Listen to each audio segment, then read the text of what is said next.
Ang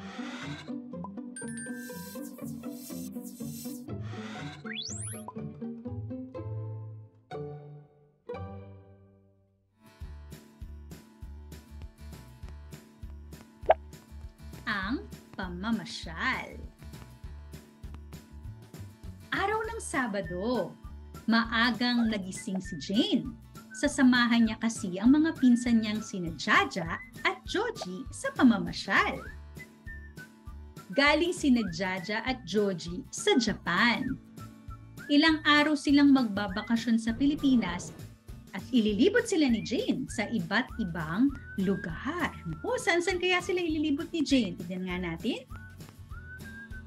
Bago umalis, kumain muna sila ng almusal. Kumain sila ng tinapay na may jam. Nang matapos silang kumain, inihanda na nila ang mga gamit sa kanilang pamamasyal.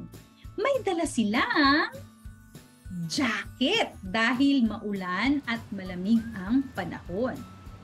Sumakay sila sa jeep para makapunta sa parke. Maraming tao sa parke at marami ring maaaring gawin. May mga taong namamasyal tulad nila. May iba naman na dala ang kanilang mga alagang hayop. At ang iba naman ay nagja-jogging. Pagkatapos sa parke, pumunta sila sa isang zoo. Sa loob ng zoo, makikita ang isang malaking aquarium. May iba't ibang isda rito.